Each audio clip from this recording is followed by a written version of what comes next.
For the first time in his life, Ned Kelly was not simply accused, he was declared an outlaw, declared beyond protection, declared a man who could be captured or killed without warning.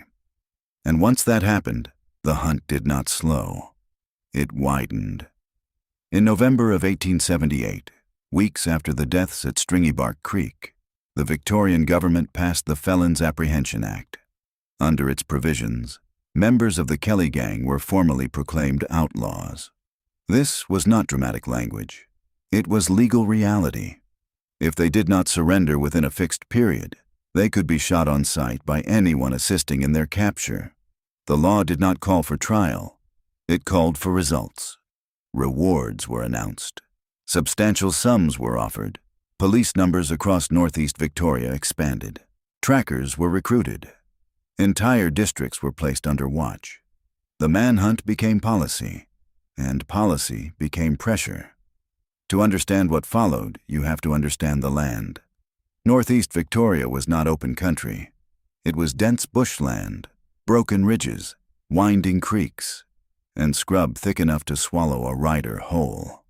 For those raised there, it was familiar. For outsiders, it was unforgiving. The Kelly gang did not flee the colony. They remained inside it. They relied on terrain, on silence, on sympathizers, and on the simple truth that fear moves in both directions. Police feared ambush. Settlers feared retaliation. Informants feared being discovered. Rumor spread faster than horses. Sightings were reported constantly. False leads consumed days. Officers rode long distances, only to find empty camps. The more visible the hunt became, the less visible its targets appeared. The government expected swift capture. Instead, the opposite happened. In December of 1878, the gang struck at Euroa. They entered town openly. They held up the National Bank.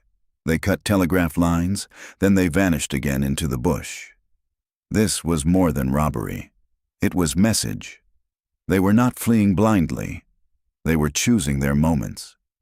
In February of 1879, they struck again, this time at Jerilderie. They locked police in their own cells. They controlled the town, outlawed men, declared killable, moving in daylight and dictating terms. The hunt intensified. More officers arrived. More homes were searched. More families were questioned. Trust in the region thinned. For authorities, it was pursuit. For many locals, it felt like occupation. And in that space, legend began to form. Each failed capture made the gang appear more capable. Each successful raid made them seem more deliberate. Each proclamation from Melbourne made them larger than the terrain itself. But inside the bush, there was nothing romantic about it. It was exhaustion, constant movement, limited supplies, uncertain shelter, no safe night. Outlaw status does not create freedom. It removes it. There is no rest when every distant rider might be armed.